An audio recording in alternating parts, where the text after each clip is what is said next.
Assalamualaikum warahmatullahi wabarakatuh. Apa kabar semuanya Ananda sekalian? Semoga Ananda semuanya Bapak jumpai dalam keadaan sehat walafiat dan kekurangan selalu juga. Baik, pada pertemuan pertama mata pelajaran sejarah Indonesia ini kita akan memasuki bab yang pertama, yaitu perjuangan menghadapi ancaman disintegrasi bangsa. Ananda semuanya, adapun tujuan pembelajaran ini adalah yang pertama, setelah mempelajari uraian ini diharapkan siswa semuanya mampu menganalisis berbagai pergolakan daerah yang terjadi di Indonesia antara tahun 1948 hingga 1965.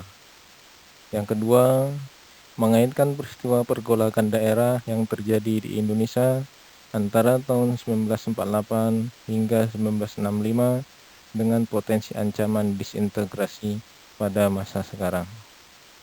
Yang ketiga, mengambil hikmah dari berbagai ancaman disintegrasi bangsa yang pernah terjadi di Indonesia, khususnya yang telah terjadi di tahun 1948 hingga 1965. Nanda semuanya, itulah tujuan pembelajaran kita. Mari sama-sama kita lanjutkan pembelajaran ini. Semoga Ananda semua dapat mengikuti dengan sebaik-baiknya. Baiklah Ananda semuanya, sebelum kita membahas lebih jauh materi ini, alangkah baiknya Ananda semuanya memahami dulu apa itu makna disintegrasi. Integrasi bangsa secara sederhana bisa dipahami sebagai perpecahan yang terjadi pada suatu negara. Contohnya, ada satu negara yang terdiri dari beberapa provinsi. Ketika ada satu provinsi yang memisahkan diri dari negara tersebut, itulah yang disebut dengan disintegrasi. Nah, peristiwa-peristiwa disintegrasi yang pernah menjadi ancaman pada sejarah perkembangan atau perjalanan negara kita, ada beberapa peristiwa. Yang pertama yaitu pemberontakan Partai Komunis Indonesia atau yang kita kenal dengan PKI. Yang kedua, DITII, Darul Islam atau Tentara Islam Indonesia. Yang ketiga, APRA, Angkatan Perang Ratu Adil. Yang keempat, RMS, yaitu Republik Maluku Selatan.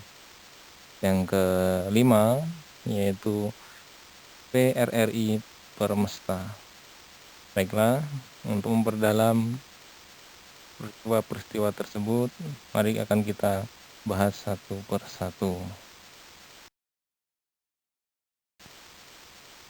Baiklah Ananda semuanya, kita akan membahas peristiwa yang pertama, yaitu pemberontakan Partai Komunis Indonesia.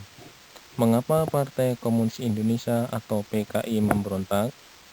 Alasan utamanya adalah alasan ideologis, di mana mereka memiliki cita-cita ingin menjadikan negara Republik Indonesia sebagai negara komunis. Anda semuanya, kita tentu sudah memahami dan bahkan mengetahui bahwa sejak diproklamasikan negara kita, tepatnya pada tanggal 18 Agustus 1945, pada sidang PPKI, para pendiri bangsa kita telah sepakat bahwa dasar yang menjadi negara kita adalah Pancasila. Nah, inilah yang ingin diganti oleh gerakan Partai Komunis Indonesia yang sudah dimulai pada tahun 1948 yang dipimpin oleh musuh. Pada tahun itulah PKI melakukan pemberontakan yang pertama, yaitu pada tanggal 18 September 1948. Siswa-siswi yang Bapak banggakan, selain pejabat pemerintahan pada masa itu yang menjadi korban dari gerakan Partai Komunis Indonesia, berasal dari kaum santri dan tokoh agama. Mengapa? Karena tokoh-tokoh komunis di Indonesia berkeyakinan bahwa yang menjadi penghalang utama untuk mereka mencapai tujuannya adalah dari santri dan tokoh agama. Karena pada intinya Anda semuanya, ideologi komunis itu sangat bertentangan dengan agama yang ada di Indonesia, khususnya agama Islam. Nah, walaupun pada akhirnya pasukan pemerintah yaitu Divisi Siliwangi berhasil menembak mati pimpinan PKI pada masa itu, yaitu musuh. Tetapi tokoh-tokoh muda PKI berhasil melarikan diri, di antaranya Aidit dan Lukman. Merekalah yang pada tahun 1945 akan kembali memimpin PKI melakukan pemberontakan.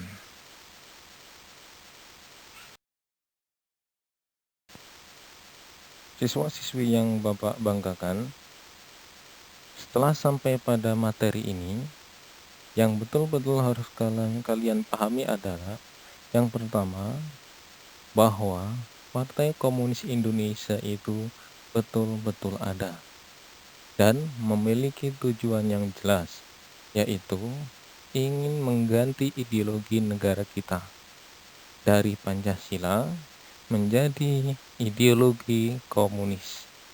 Sekali lagi, tujuan dari Partai Komunis Indonesia adalah ingin mengganti ideologi negara kita. Nah, mari kita lanjutkan. Di sini akan disajikan beberapa teori mengenai peristiwa kudeta G30 SPKI pada tahun 1965. Jadi kalau pada pertemuan sebelumnya kita bahas mengenai peristiwa yang terjadi pada tahun 1948 dan tokohnya sudah terbunuh. Nah, pada tahun 65 ini akan ada tokoh-tokoh muda yang selamat pada peristiwa 1968. Teori yang pertama Nanda semuanya mengatakan bahwa gerakan 30 September merupakan persoalan internal Angkatan Darat. Teori ini dikemukakan oleh Ben Anderson, W.F. Wertheim, dan Konrad Sapel. Teori ini menyatakan bahwa G30 SPKI hanyalah peristiwa yang timbul akibat adanya persoalan internal di kalangan TNI Angkatan Darat. Selanjutnya, teori yang kedua menyatakan bahwa dalam gerakan G30 SPKI adalah Dinas Intelijen Amerika Serikat atau yang kita kenal dengan CIA. Teori ini berasal antara lain dari tulisan Peter Dale Scott atau Geoffrey Robinson. Menurut teori ini, Amerika Serikat sangat khawatir Indonesia jatuh ke tangan komunis. PKI pada masa itu memang sedang kuat-kuatnya menanam pengaruhnya di Indonesia. Oleh karena itu, CIA kemudian bekerjasama dengan salah satu kelompok internal Angkatan Darat untuk memprovokasi PKI agar melakukan kudeta. Anda semuanya, mengapa Amerika Serikat sangat menentang paham komunis? Dengan singkat bisa jelaskan bahwa ideologi negara Amerika Serikat adalah negara liberalis kapitalis. Jadi, ketika pengaruh komunis kuat di negara Indonesia, Amerika Serikat sangat menentangnya. Selanjutnya adalah teori yang menyatakan bahwa gerakan G30 SPKI merupakan pertemuan antara kepentingan Inggris dan Amerika Serikat di Indonesia. Menurut teori ini, gerakan 30 September Partai Komunis Indonesia adalah titik temu antara keinginan Inggris yang ingin sikap konfrontatif Soekarno terhadap Malaysia bisa diakhiri melalui penggulingan Soekarno, bertemu dengan kepentingan Amerika Serikat agar Indonesia terbebas dari komunisme. Teori ini dikemukakan oleh Greg Paul Grant. Anda semuanya, mengapa Inggris ingin mengakhiri sikap konfrontatif Soekarno terhadap Malaysia? Karena negara Malaysia adalah negara koloni Inggris, yang pada waktu itu negara Malaysia di bawah perlindungan Inggris. Selanjutnya, teori yang menyatakan bahwa Soekarno adalah dalang dari gerakan 30 September. Teori ini dikemukakan oleh Anthony Dix dan John Hughes. Asumsi ini beranjak dari bahwa Soekarno berkeinginan melenyapkan kekuatan oposisi terhadap dirinya, yang mana berasal dari sebagian perwira tinggi Angkatan Darat. Karena PKI dekat dengan Soekarno, partai ini pun terseret. Namun Anda dan semuanya, teori ini dilemahkan antara lain dengan tindakan Soekarno yang kemudian ternyata menolak mendukung PKI. Baiklah, kita lanjutkan siswa-siswi sekalian. Teori selanjutnya adalah tidak ada pemeran tunggal dan skenario besar dalam peristiwa gerakan 30 September PKI. Teori ini antara lain dikemukakan oleh John D. Legend.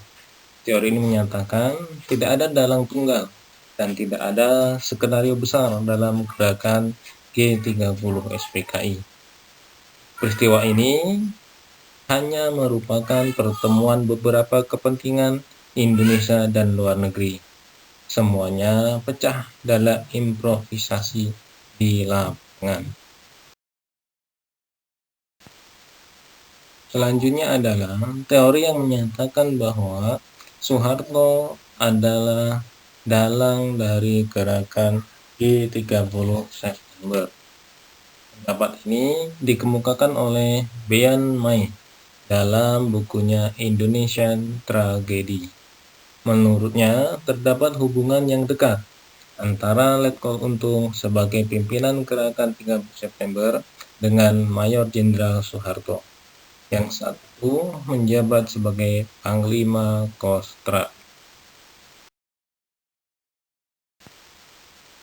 Dan teori yang terakhir, siswa-siswi sekalian, menyatakan bahwa dalam gerakan 30 September adalah Partai Komunis Indonesia atau PKI. Menurut teori ini, tokoh-tokoh PKI adalah penanggung jawab peristiwa kudeta dengan cara memperalat unsur tentara. Dasarnya adalah serangkaian kejadian dan aksi yang dilancarkan PKI antara tahun 1959 sampai dengan 1965. Teori ini dikemukakan oleh Nugroho Noto Susanto dan Ismail Saleh. Baiklah siswa-siswi sekalian, setelah kita membahas mengenai beberapa teori tentang peristiwa gerakan 30 SPKI, pada pembahasan ini kita akan membahas mengenai jalannya gerakan 30 September yang terjadi pada tahun 1965. Anda semuanya, gerakan 30 September 1965 dipimpin oleh Letkol Untung, perwira Angkatan Darat yang dekat dengan PKI. Pemberontak melakukan gerakan 30 September dengan menculik dan membunuh para jenderal dan perwira di pagi buta. Peristiwa ini terjadi pada tanggal 1 Oktober 1965. Sehingga jenazah para korban dimasukkan ke dalam sumur tua di daerah Lubang Buaya, Jakarta. Oleh karena itu, para korban gerakan tersebut kemudian diberi gelar sebagai pahlawan revolusi. Siswa-siswi sekalian, yang Bapak jelaskan ini adalah peristiwa singkatnya. Untuk lebih jelasnya, Bapak harapkan kalian semuanya bisa membaca, bisa mencari dari sumber-sumber yang lain mengenai peristiwa G30 SPKI ini. Karena mengapa? Peristiwa G30 SPKI ini merupakan peristiwa sejarah yang sangat kelam yang pernah terjadi di negara kita. Terima kasih.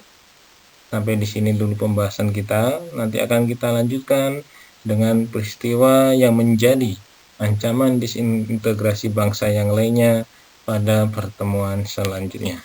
Terima kasih. Assalamualaikum warahmatullahi wabarakatuh.